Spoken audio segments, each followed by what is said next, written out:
guys, welcome back to my channel and another video here.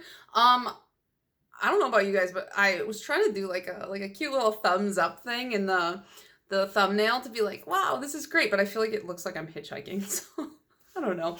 Today's video, I don't know why, but the other day I was trying to like hype myself up a little, like be like, oh, Hillary, here's the things that you do well. Here's the things that you're good at. And I know that sounds a little silly and maybe like narcissistic, but it's just like sometimes you gotta like positively be like, hey, you're the best, you're doing great, champ, you know, like I don't know. I was just feeling kind of down. So I was like, here's the things that you're actually kind of good at and people do like you and nobody thinks you're a fraud and so on and so forth. It's going great.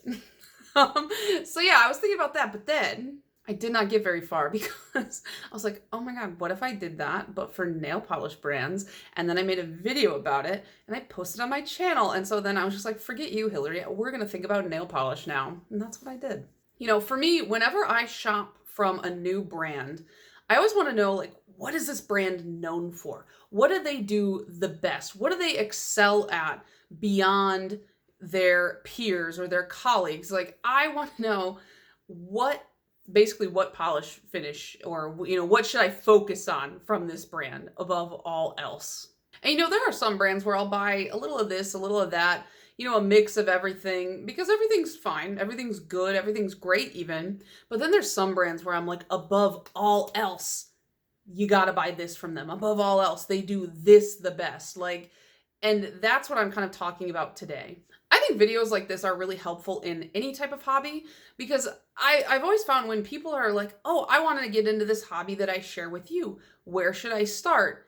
I don't necessarily always want to tell them, you know, you should do what I did because we have different tastes and different preferences. So my first question is always, you know, what do you want out of this hobby? You know, what? So if somebody came to me and they're like, I want to get into nail polish, what brands should I buy? I'd be like, well, what type of colors or finishes do you want to wear? And then from there, I would make my recommendations because my favorites are not necessarily going to be your favorites and so on and so forth. So I wanted to talk about 8 brands today and the facet of whatever they're doing that I think is just the best compared to any other brand on the market. And I definitely have way more that I could talk about. So if you end up liking this video, let me know and I'll do a part 2 or something like that in the future. But for now, let's hop into those 8 brands.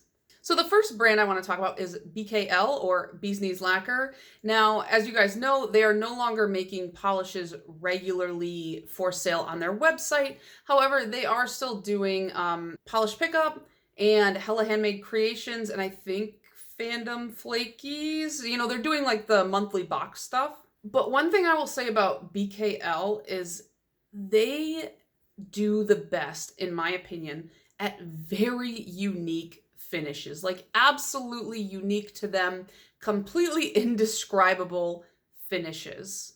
And they also really do a great job at sheer polishes, which is not something that I ever would have said like, yeah, I really like them until I met BKL. I just feel like no brand on this earth has made me put as much money and brain power towards sheer polishes than BKL. I don't dislike sheer polishes, but they're never really my first choice. If I want to wear something, I want something opaque and boom and in your face.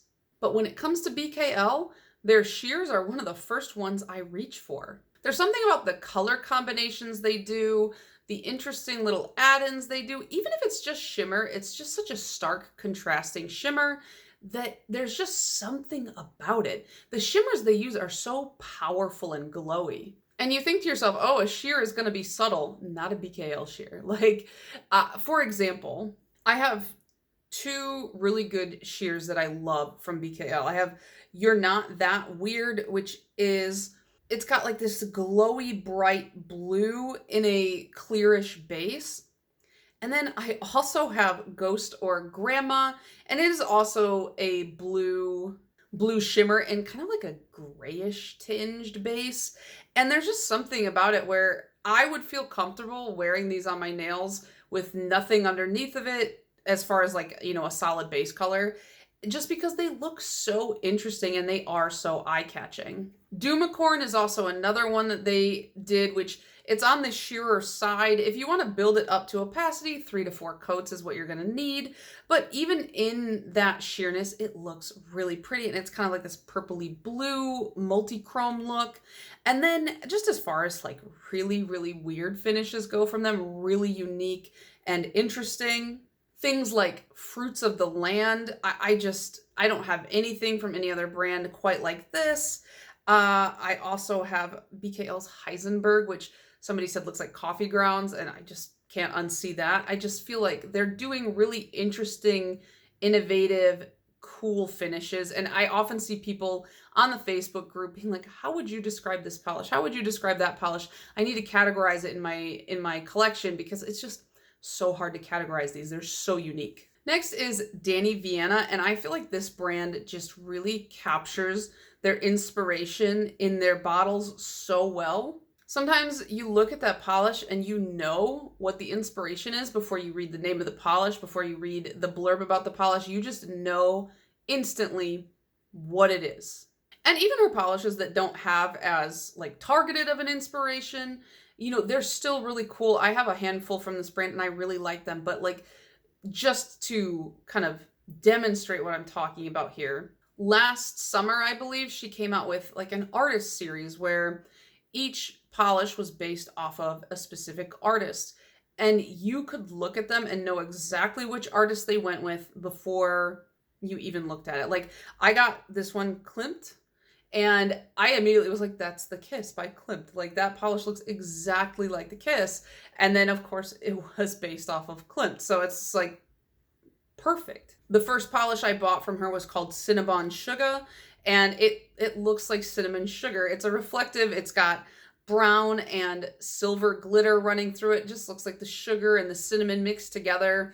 And again, like amazing. And then there was one polish. I didn't get this one, but when I saw it on Polish Pickup, I was like, oh my gosh, this is perfect.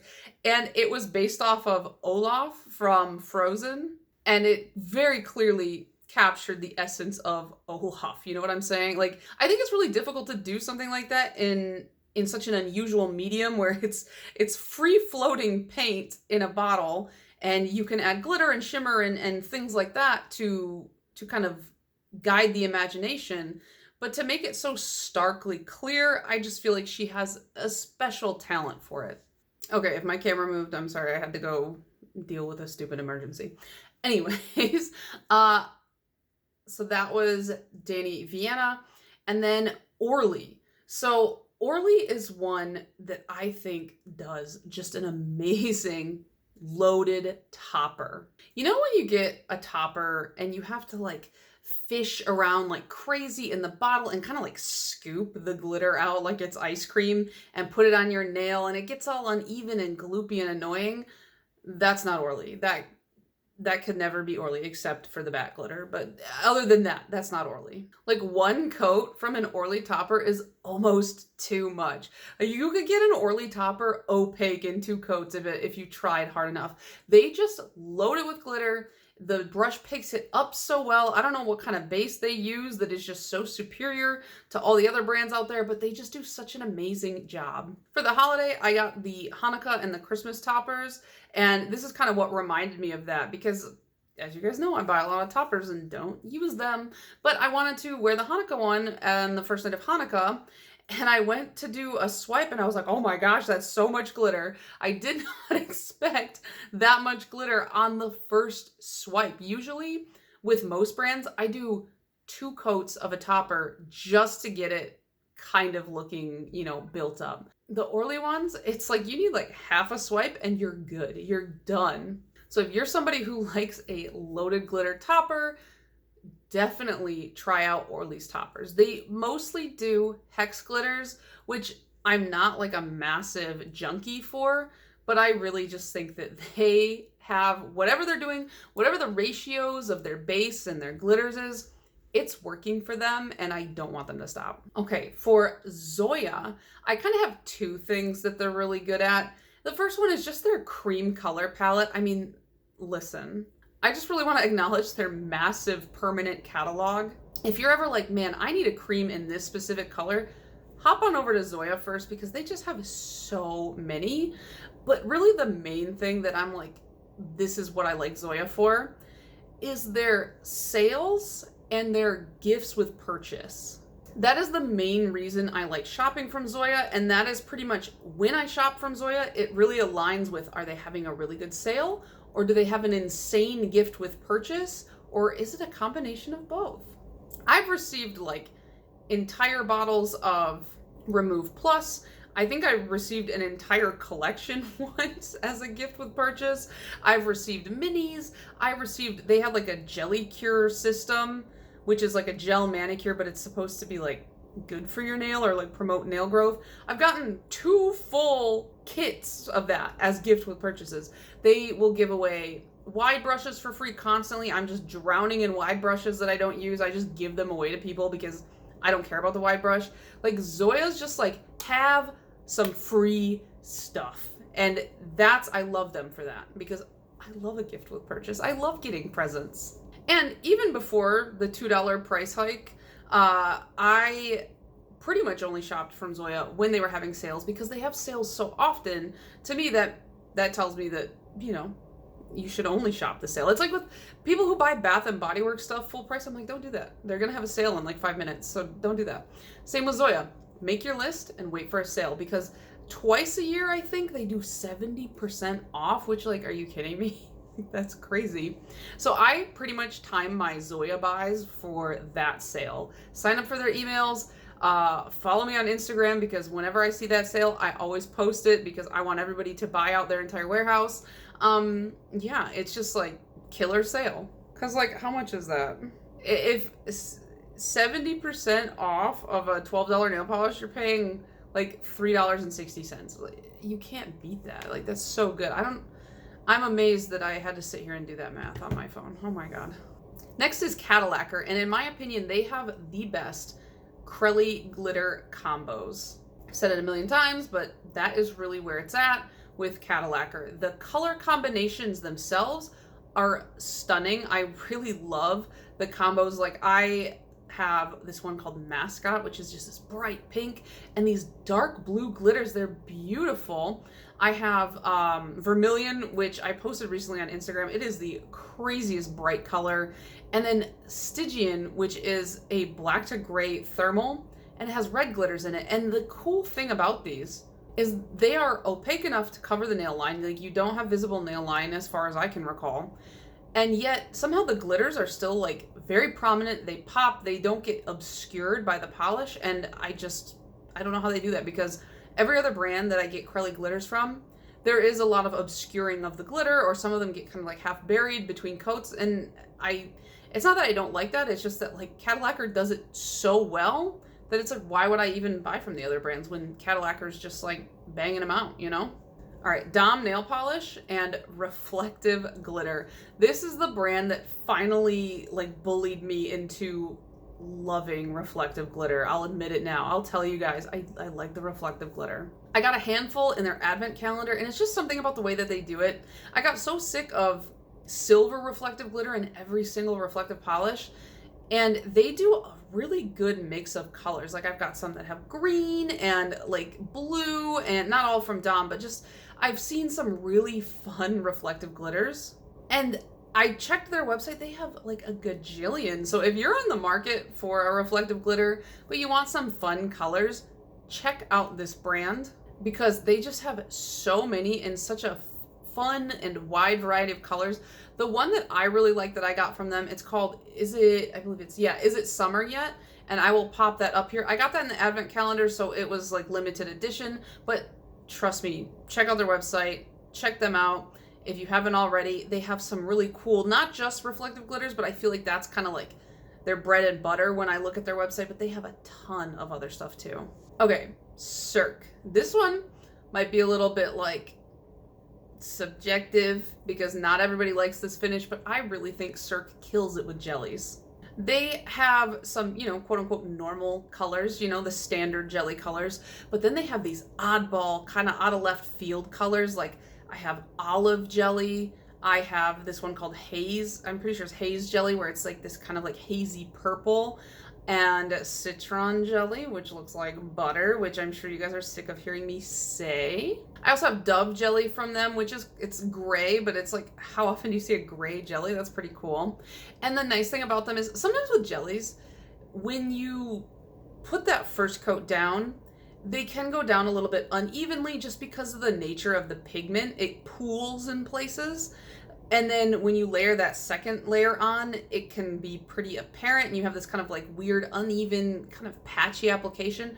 I don't have that with Cirque's jellies, and I know a lot of people really hate the brush, and I feel like a skinny brush really lends to creating that patchiness, and yet with Cirque's jellies, I don't experience that. So I feel like that is a testament to how good their jellies are. I really hope they release some more wonky colors in the future. I'm really excited to see what they do. I love their jellies. And then finally for this video, Holo Taco.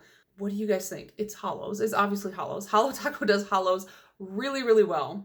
I am admittedly not a huge holo wearer, but when I do want to wear a holo, that is the brand that I would turn to. The reason I think they're the best is, you know, her super thick formula for her polishes, it's not like a universally loved formula. I like things a little bit thinner, but with those holos, it works, and it gives you basically one coat application.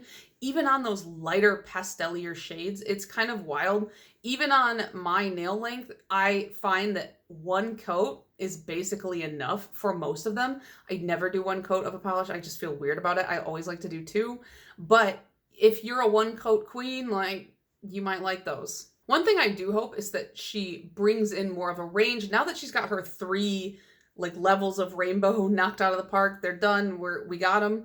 I would love to see more like the electric holos collection that she did in, was it last summer or the summer before? I really like that one. I like that level of saturation of color, and I hope to see more like that. I hope to see more just unusual ones from her in that linear holo formula, because out of all the holos, I think a linear holo is probably my favorite. I just like the way it looks the most, at least at this point in my life. I'm sure that I've said something different in past videos, but right now I like linear holos. And even with that skinny brush, again, I feel like they apply really well. I don't really know what types of colors I'd want to see, aside from just more in that kind of electric holos range of saturation, but I know that's what I want. So yeah, I feel like I've been talking for like 9 hours, and I did also just film 2 videos before this, so that's probably adding to that. But I'm just gonna leave that there. Those were a bunch of the brands that would you call this a superlative? I don't really know. But if you like this style of video, let me know down below, and I will do a part 2. You know, there's plenty of other brands. I have a whole list. I was like, oh, I should do like OPI and Essie and Sally Hansen, ILNP, Cleona, China Glaze. The list goes on, it's endless. So if you guys like this, let me know, and I will do a part 2 in the next couple months. But yeah, also let me know your favorite brands and what you think they do the very best and why people should check them out. And I'll see you guys in the next one. Bye.